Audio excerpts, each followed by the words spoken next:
5 big diet mistakes that people over the age of 60 make all the time. We see this happen a lot as doctors, and the reality is that with each passing year, it becomes more important to be more particular in many ways. For anybody who enjoys our discussions, please check in the links down below for our separate Doctors of Ojais channel, where we put out a lot of content, exclusive content on that channel, all related to your health and well-being. I'm going to go first then with a very common mistake that I see. And that is, I know you feel strongly about this, Dr. Peter, as well. Number 5 on the list is processed drinks, especially processed protein drinks. We see this all the time in the hospital, and people are given these drinks as if it's kind of a healthy option, raise your protein level. Many companies come to mind, but my big concern is many of these drinks, when you look at the ingredients, the labels are complete and utter trash, full of additives, preservatives, and very high in sugar. And I feel really bad in the hospital. People are given these drinks. I'm sure millions of people are drinking them at home thinking, oh, I'm having a protein drink, but actually it's setting them up for metabolic dysfunction. Oh, absolutely. These are all just healthy foods that are disguised as being healthy, I should say. And so in reality, a lot of them are junk food. And some of the caloric intake of some of these shakes is worse than probably having a milkshake. And so if you look at the side label, and that's really important here, is really looking at the carbohydrate intake. And that's where you really get hit hard with the calories in this. And so if you take the number of calories or the grams of carbohydrates and to divide that number by 4, is usually a rough estimate of how many teaspoons of sugar in that product. And it could be multiple teaspoons. It could be like you're drinking a milkshake or a soda. Yeah, I will often, when I'm rounding in the hospital, I will look at people who might be in their 60s, 70s, 80s, obviously have a medical condition and they've been given a protein supplement drink. And I will actually pick up the drink and look at the ingredient labels. And I think here is somebody with significant metabolic dysfunction, inflammation, they're in the hospital. But yet the current narrative from, let's be quite frank, a medical establishment which is quite ignorant on these issues, is to feed people this. So if you're at home, the same applies because obviously people are consuming these at home. If you are going to have a drink which you think is healthy for you, please be careful, read the ingredient label. But ultimately, I would suggest if you can make the drink at home, make a smoothie and put some clean, minimally processed protein powder in it if you have to do that. But isn't that the best way? Make it yourself rather than a health drink. Yeah, look at the ingredient label. A lot of the times you're going to see a lot of refined oils and soybean oils and hydrogenated oils, which are so pro-inflammatory. What is the quality of the protein in those drinks? And again, if you take the amount of protein in that shake and look at the amount of calories per serving, add a 0 to the protein. And if that number is bigger than the calories, then maybe it's a better source of protein, but a lot of times you're going to see that it's just full of sugar. And it really, unfortunately, these are the drinks that are started in the hospital, and people think that because they're getting in the hospital, this is what I'm going to buy at my pharmacy or some other sort of health food store. But a lot of times they're just junk food hidden as disguised as health foods. Yep. And we make these podcasts to raise awareness. Maybe you are true health champions. We know a lot of you are trying to do the right thing. Maybe you already make a healthy protein smoothie. If you do, by the way, comment down below, let us know. But I don't doubt that there's people in your life who are probably consuming these processed health drinks, which are actually really bad for them, probably millions of people. So that is the first one we wanted you to be aware of. Actually, number 5 on our list. Dr. Peter, the best cardiologist in the United States, going to go next. Number 4 on the list. What have we got? Carbs and sugar in the morning. And so we just really love our carbs, especially in the morning. And carbs, again, are hidden in so much of the breakfast foods we have. And it's the flavored yogurts. I'm a big fan of Greek yogurt. I'm a big fan of the protein in it, but it's all the flavored yogurts are just, again, junk food. They're full of carbs. Look at the carb count. Divide that by 4. Again, look at the teaspoons of sugar in it. Just a lot of the breads we eat in the morning. And so what happens is you're getting this carb load in the morning that spikes your blood sugar. And then 2 to 3 hours later, what happens is you have a blood sugar crash and you're going to be hungry again. And so you need to have some good solid protein, for example, like a good quality non-sweetened Greek yogurt with something like fresh blueberries in it. That's a good way of getting protein.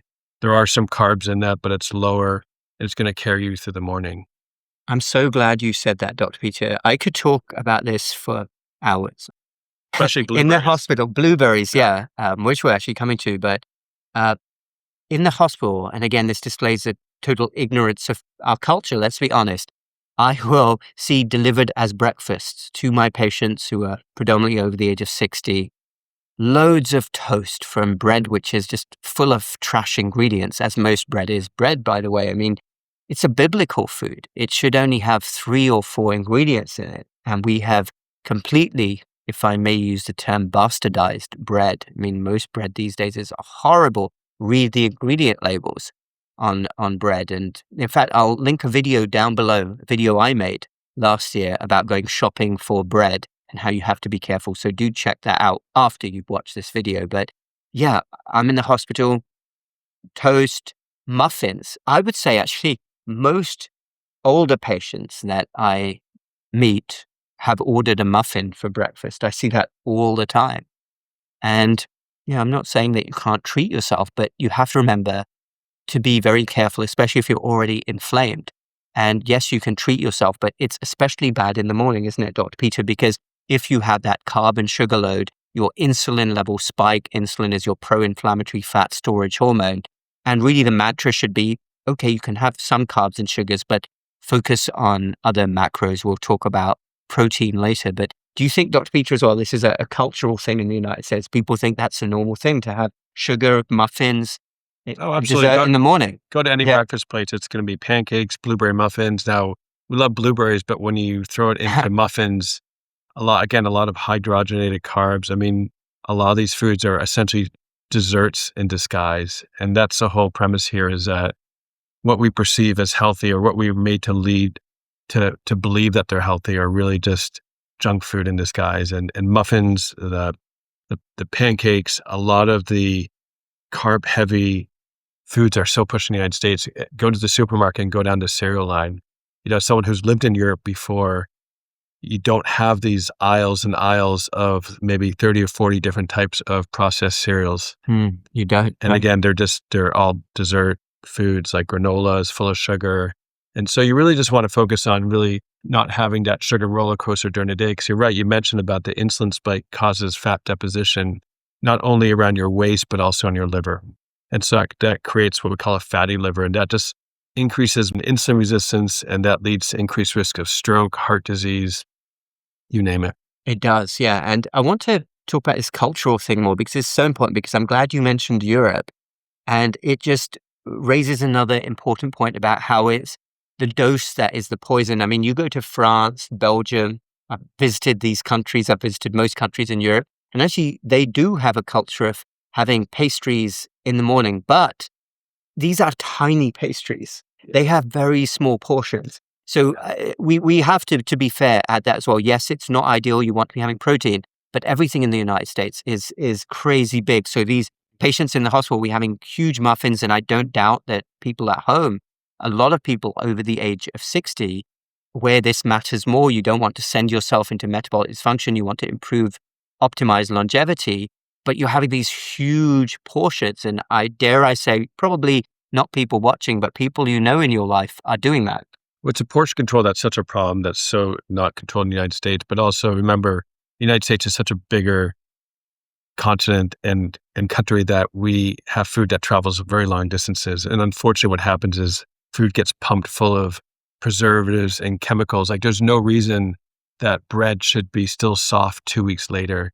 And as you said, they bastardize bread is if you look, it's so bleached, they have to enrich it back with all these vitamins, which are still not healthy. And so look at your bread next time and look at the food label. It's going to say enriched, bleached flour. Yeah. It's crazy what the food industry has been able to do and get away with. What the food pyramid used to teach us growing up has how carbs first. Yeah, that's right. Okay. I'm next then. Number 3, antioxidants. Are you getting enough antioxidants? Because the vast majority of people over the age of 60 are not. So let's back up a little bit. What are antioxidants? These are the very powerful compounds in predominantly colorful vegetables and fruits which work against free radicals. And it's absolutely crucial that you understand this. So in the body, there are thousands of chemical reactions going on at any one time. And the byproduct of those chemical reactions is free radicals. Free radicals are very damaging to your body. They are implicated in inflammation, many disease processes, and also aging. And the best thing you can do in terms of diet to neutralize those free radicals is to consume antioxidants as much as possible. So you're probably familiar with the phrase, but I want you to have an acute awareness all the time. Am I eating enough antioxidants? So what foods contain antioxidants? As I said, the colorful vegetables and fruits, my absolute favorite, we've already mentioned, fresh, organic, wild blueberries. I eat them every day. If you can't do organic, blueberries, wherever you get them from, will be great. I know a lot of regions of the world you can't get blueberries, but any colorful berry will contain these polyphenols, anthocyanins, which are very potent. And I've seen it said that you can have 1 cup of blueberries and it will contain more antioxidants than 5 whole servings of fruits and vegetables. And blueberries have been what my daily medicine I consider for many years. I was impressed with the research many years ago, and I just eat them every single day. But I would like to emphasize, if you're over the age of 60, this can really help you as well. A lot of people have what we call the tea and toast diet, and it's well known in medicine. It happens especially to older ladies, often who are alone at home. They will just have a diet where they're eating toast. So we mentioned carbs and drinking tea, but not the antioxidants. And actually, this is delicious too, eating blueberries and many vegetables. Red peppers is another favorite of mine. Vitamin C is an antioxidant. Yeah, getting fresh blueberries and freezing them, if they're fresh and freeze them, it actually preserves the polyphenols. And that's actually a really, really good snack if you ever tried it. If you haven't, try it. But going back to the free radical production from having lack of antioxidants in your diet. And so what happens is those free radicals really destroy the health of the lining of the blood vessels. And that's called the endothelium. And that's what's implicated in making plaque stickier to the blood vessel walls. It has implications in other parts of heart disease like high blood pressure, because if you destroy the lining of your blood vessels by having a lot of pro-inflammatory foods, it really doesn't allow your blood vessels to adapt to your environment. And that's when we see people with worsening high blood pressure and stroke, and there's a whole list of cardiovascular diseases. Yeah, exactly. Okay, everyone, I'm going to interrupt that awesome discussion for a moment. This is the really boring part where I tell you all about our expanding natural health and well-being store. So I will cut right to the chase. Check in the links down below. ohiwellness.com if you're in the USA, North America. ohiwellness.co if you're in the UK, Europe. As somebody who has taken natural supplements for my whole life, it has been a pleasure to work with a great team, formulating unique products, covering basically every body system, ranging from immune support, bone support, memory support, heart support, sleep support. We also have an expanding range of food and beverage products. Check out our protein thin snack, and we are expanding on our wellness teas. We've especially had some awesome reviews for our organic chai mix. All those links down below. Okay, back to the discussion. So remember your antioxidants. Do you have a favorite antioxidant food? Remember, these are all the colorful vegetables and fruits. Comment down below. Let us know. Maybe you love blueberries as much as me. Perhaps you don't. We enjoy hearing from you. All right. Oh, we should also mention we are going to start a new process during our podcast where we are going to take one question which people give us and write in the comments down below. We will take one specifically from the comments down below and we will answer it in the next podcast. So please let us know your question for future episodes. Dr. Peter, of course, is way smarter than me. So maybe your question is for Dr. Peter and the world of cardiologists. But we're going to do one, and feel free to do that too. All right, Dr. Peter, next on our list, number 2. This is a big one, I think. Number 2 is a big one. It's hydration and electrolytes. And so people totally underestimate how big of a problem that dehydration is. And I would say on any given day, 99% of my patients are dehydrated. And probably at least 90% of people out there watching this are probably dehydrated in some way. And so if you're already at the point of feeling thirsty, your body's actually already profoundly dehydrated. And we know that that has such implications for a lot of different things. One, it increases the risk of falls. It can damage your kidneys. It can cause things like orthostatic hypotension, which is positional drops in your blood pressure. Like when you get up, you feel dizzy and you lose your balance because your blood pressure is dropping and you're not perfusing the other important organ, your brain, and people pass out. It has an effect on amplifying side effects of medications. If you're dehydrated, the volume of distribution of how your medications get dissolved throughout your body gets more concentrated. So side effects of medications go up and you just feel like you feel awful. And so with that is also electrolytes. So if you're dehydrated, you're probably not getting electrolytes. We know that low electrolytes are important for muscle function, but it's skeletal muscles, so the muscles around your body, but also your heart muscle. So low magnesium has been implicated in cardiomyopathies or weakening of the hearts, irregular heartbeats like atrial fibrillation or atrial flutter.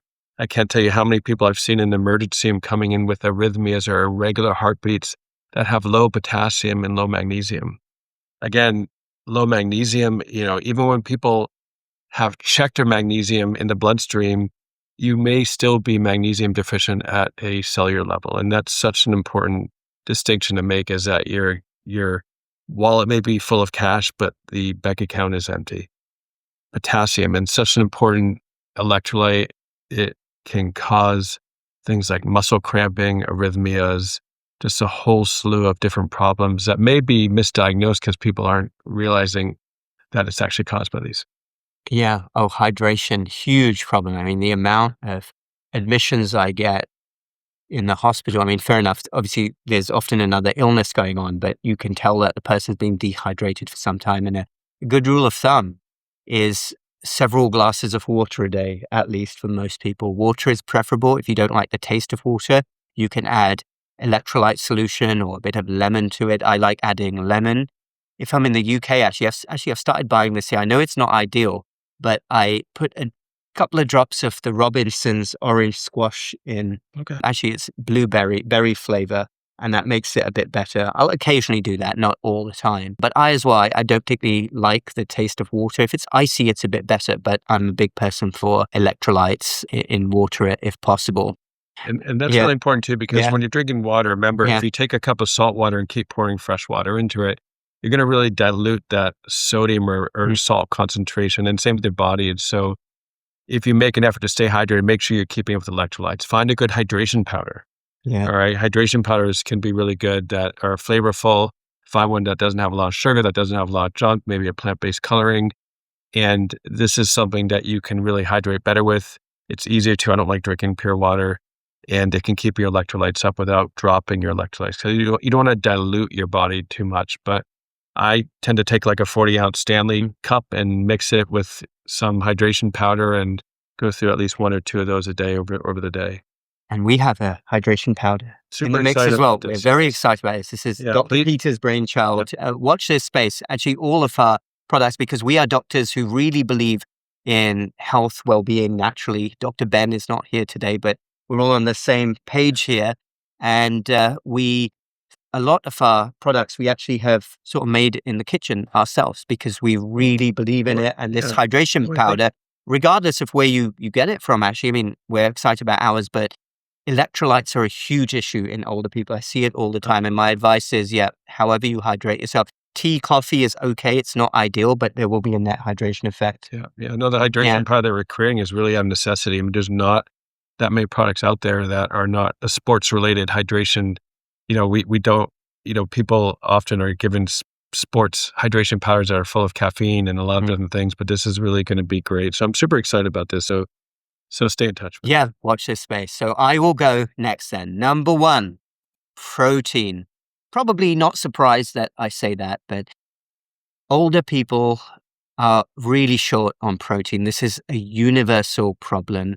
A lot of what we've already talked about kind of funnels to this discussion, but I can't overstate this. Whatever your preferred sources of protein are, natural protein, we know a lot of people who watch plant-based protein, totally fine as well. Lentils, chickpeas, eggs are fantastic if you get your protein from meat, fish, whatever it is, as long as it's natural, aim for 1 gram per kilogram of body weight. So I know a lot of you think in pounds in the United States. So let me give you an example. 75 kilograms would be 75 grams of protein, bare minimum. I would prefer it was even more than that. But as long as there's no contraindication like a kidney problem or any reason why you can't have protein, obviously check with your doctor if you're making any sudden changes, but aim for that amount. So 75 kilograms would be 165-pound person. And that's what you want to do it. But have it in your mind. I always advise people, and I do this every meal, every snack. Am I getting protein? Ideally, half the plate protein, half the plate antioxidants. Absolutely. I mean, your plate should be structured protein, plants, and ultimately carbs last. And why do we care so much about protein? Because it maintains lean muscle mass. We know that lean muscle mass makes you live longer. It's a longevity factor. It's a metabolic organ. It lowers your blood sugar. It lowers metabolic or insulin resistance. It reduces falls. And if you do fall, it reduces injury in falls. And that's right. That's right. It is remarkable what increasing protein intake can do. I've met a lot of people who make this change in their lives, and they change their mindset every day. Am I getting enough protein? Obviously, throw in strength training, and they're just feeling so much stronger. And all of us have known since we were very young, we get it hammered into us. Protein will make you strong. But then a lot of people forget it and they drop off. But I would say a fair number of over 60s that I see in the hospital are under 50 grams of protein a day, some under 40 grams. And that's really setting you up for metabolic dysfunction and feeling weak. Can you have a protein powder? Absolutely. As we've already mentioned, go for a clean protein powder. There are many available, minimally processed. Look for that terminology, minimally processed, no added sugar. Yeah, there's some great ones out there. I use one called Orgain, Orgain, which I think is really great. They have a vanilla chocolate one. And I think that with some unsweetened, say, almond milk is actually really great. And it really just, it stops, again, that sugar roller coaster that we talked before in this video, is that you're not getting the spikes in insulin and you're not getting the sugar crashes. So it just carries you through better throughout the day. Yeah, I use one called Naked Whey. By the way, we're not sponsored by either of these companies. Maybe we should, because we're pitching their products. But protein powder. So mine is Naked Whey. In fact, we can link down below the protein powders on Amazon or something like that. I get mine on Amazon. Yeah. So that's what I go for. I put a scoop in and it helps to add 20 grams of protein right there. So we hope that was helpful. Please remember that you are unique and your body is your temple. And we've moved so far away from the original principles of Hippocrates. Let food be thy medicine, let medicine be thy food. And especially over the age of 60, you want to take extra care of yourself. You want the best possible longevity. You want to be as strong as possible. So no own goals with diet. Dr. Peter, you have anything to add? Essentially, you are what you eat. And so if you're not putting food as your natural medicine, and that is how you're going to stay healthy, as you are what you eat. Absolutely. Well said. All right, everybody. Thank you. We are cheering you on. We know how hard you're trying in a suboptimal system. And keep going. Keep going. We're rooting for you to succeed. Do comment down below everything we said in terms of your own diet, which has worked for you. Do you like smoothies? What type? And also any questions you have for us. We will answer one in our next podcast next week. Or any recipes. Or any recipes. Absolutely. This is all about sharing. All right. Check in the links down below for our separate Doctors of Ojai channel and our natural health and wellbeing store. We are extremely excited about our expanding range of uniquely crafted products, all based on everything that we consume. And we want to bring cleaner versions to you. So check that out, ohiwellness.com. If you're in the USA, North America, ohiwellness.co. If you're in the UK, Europe. We will speak again in the next show.